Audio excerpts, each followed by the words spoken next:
Sawasdee Khap, and welcome to another video wherein makeup transformation ang ating pag-uusapan. So kung hindi mo pa ako kilala, I am Dela Cruz and welcome to my YouTube channel.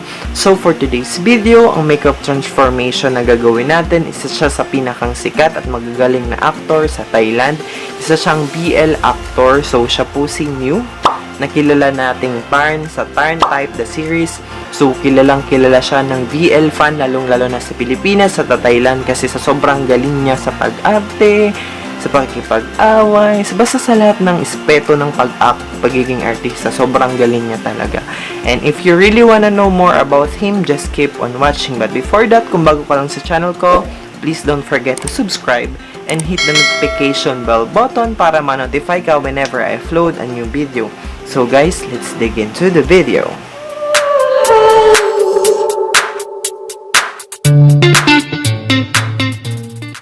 Hi guys! Welcome back!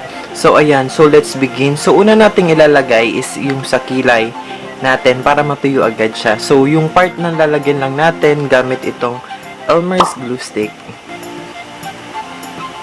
So yung part lang nalalagyan ko is itong dulo lang. Yan. So kung mapapansin nyo kasi medyo makapal yung kilay niya. So ito lang yung tatanggalin ko kasi ito sobrang bilis. Sa part na to, ang bilis niya bumaba. Ayan o, nakababa agad siya. So kailangan ko siyang takpan. So, share ko lang pala guys. Disclaimer lang to ha. Hindi ko sinasabi na totoo to sinasabi ko. So, I've just heard and I've just read some article about them or about him. So, si Mew tsaka si Go, I have heard na sila in real life. Na-develop sila sa during taping nila nung THARNTYPE the series. So, hindi ako sure ha. Disclaimer to. So, hindi ko sinasabing totoo to. Pero kung totoo man yun, I'm so happy for both of them kasi they really deserve both each other. So, ayun. So, ayan.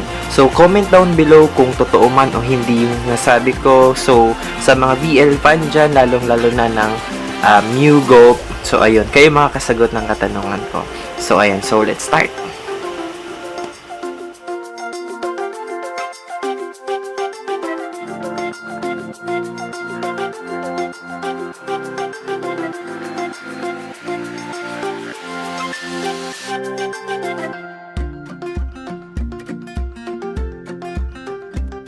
After natin maglagay ng glue sa ating kilay, so next na ilalagay natin is a primer.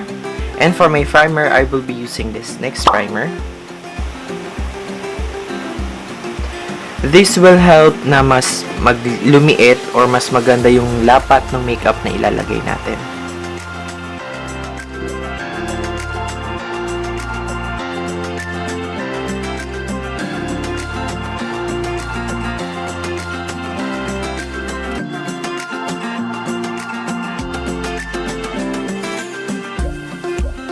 Babalik tayo sa ating kilay kasi hindi pa siya ganun katayo yung nilagay nating glue stick. So, ayan, para mas mabilis siyang mag-dry up, so, papaltungan natin siya ng loose powder. And for my loose powder, I will be using this Benai Luxury Powder.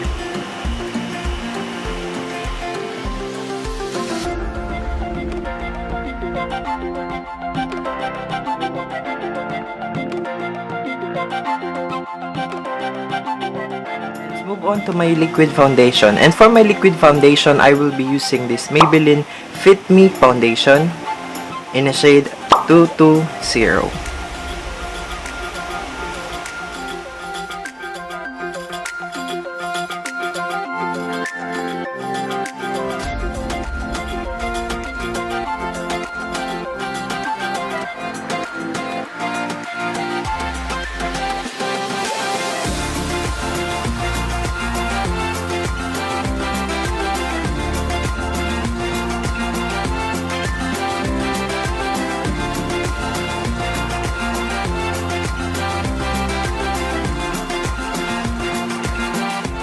After ko maglagay ng liquid foundation, so next na ilalagay ko is itong Maybelline Fit Me Concealer in a shade number 15.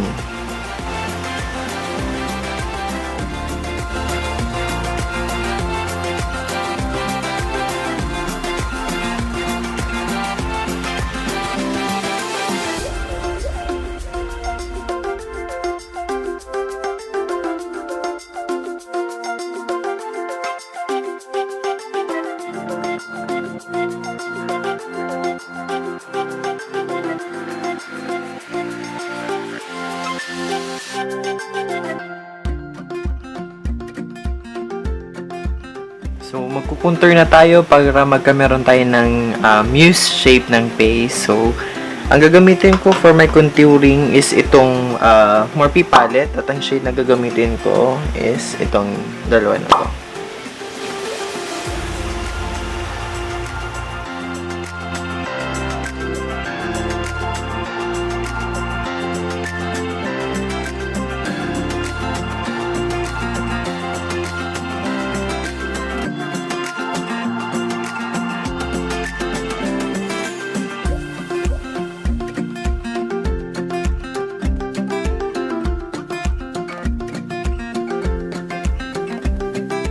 Let's move on to my eyebrow, and for my eyebrow I will be using this Anastasia Beverly Hill in a shade dark brown.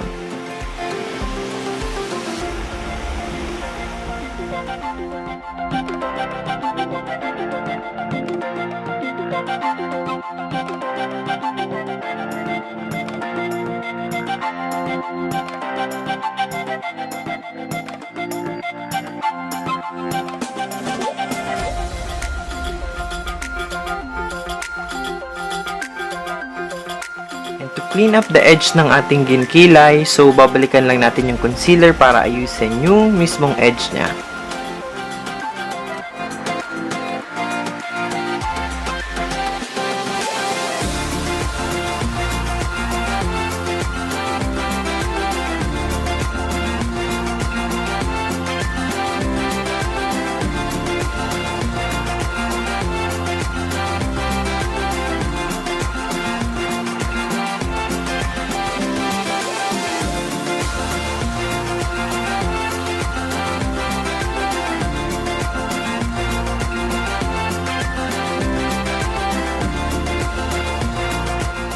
Time to bake at ang gagamitin ko isang Benay Luxury Powder para mas more define lang yung nilagay nating contour kanina.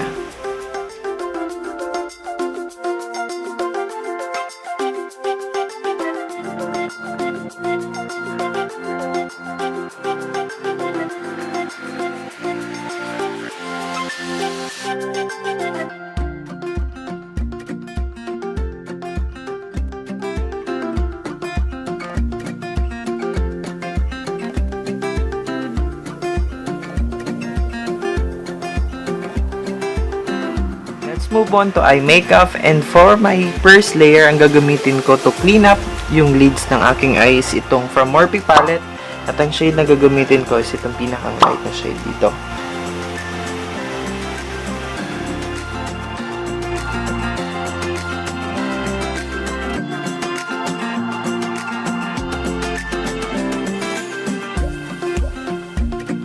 And for my waterline, dun pa rin ako gagamit sa Morphe palette, at ang shade na gagamitin ko is itong black na to for my waterline.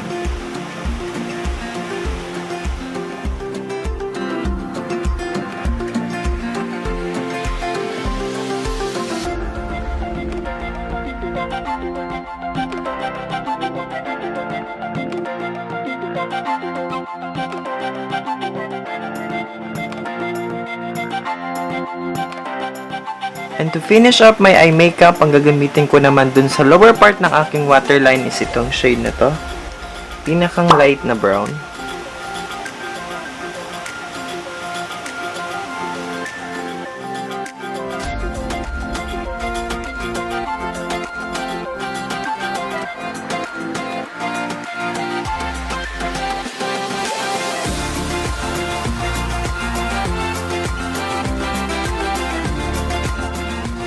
It's time to dust off yung nilagay nating bake kanina. So, kailangan lang natin siyang alisin para makapaglagay na tayo ng blush on at nose line.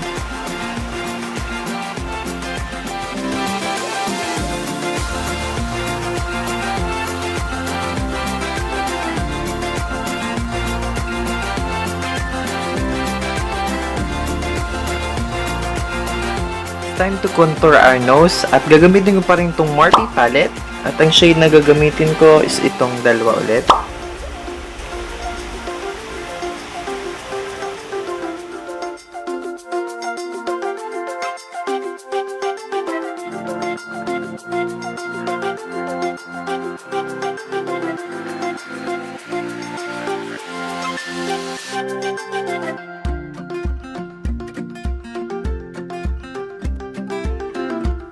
And for my blush on, ang gagamitin ko is itong Nichido in a shade Tomato.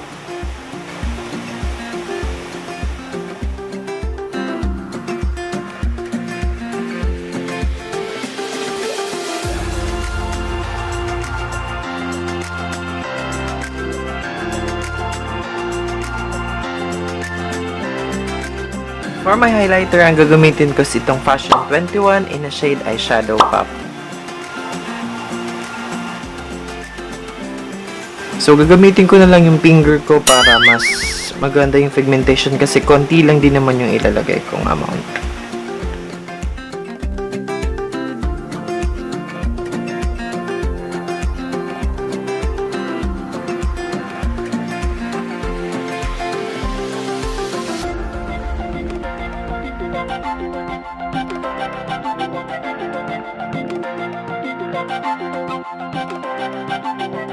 For my mascara, I will be using this NARS mascara.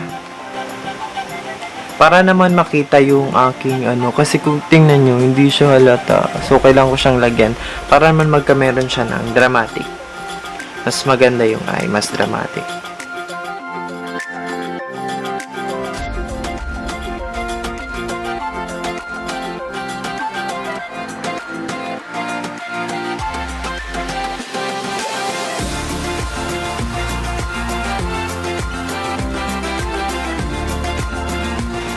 Tapos pala dito sa sa pilik ko, kahit anong daming lagay ko ng mascara, hindi siya halata. So ayan, naglagay na ako niyan. Yun na yung pinakang makapal na kaya niya. So hindi pa rin siya halata kasi sobrang nipis niya. So next natin is magde-lipstick na tayo. So for my lipstick, ang gagamitin ko is yung medyo orange. So kung mapapansin nyo dun sa picture niya, yung mga halos kasi ng Thailander, so yung parang mga lipstick nila is parang gloss lang sila na may kulay like pink, red, or orange. So, yung ginamit niya dito parang orange. So, I will be using also the same shade.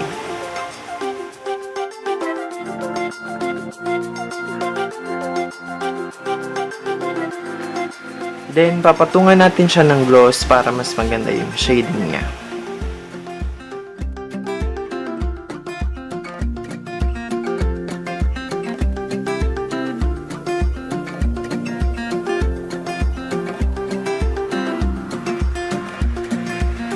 So, ayan, I'm almost done. So, magpapalit na lang ako ng damit at aayusin ko yung buhok ko.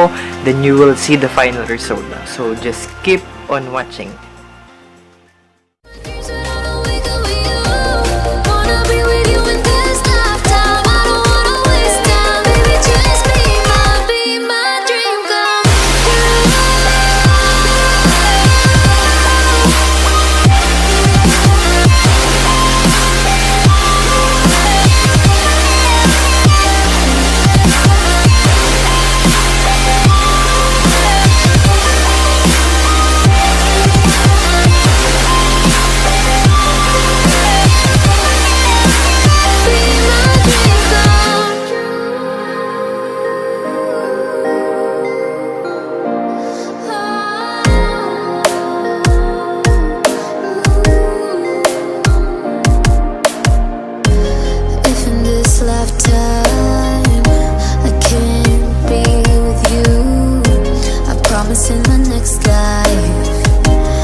And that's all for today, guys. So sana nag-enjoy kayo watching this video, and please don't forget to leave a like, and you may also share with your friends para mapanood din nila ito. At kung may mga gusto kayong challenges, prank, or makeup transformation na gusto niyo ipagawa sa akin, comment down below at gagawin natin yan. And again, guys, you may also consider to subscribe my YouTube channel and hit the notification bell button para ma-notify ka sa mga videos and vlogs na ina-upload ko. And again, thank you guys for watching this video, and I hope to see you on my next one. Bye-bye!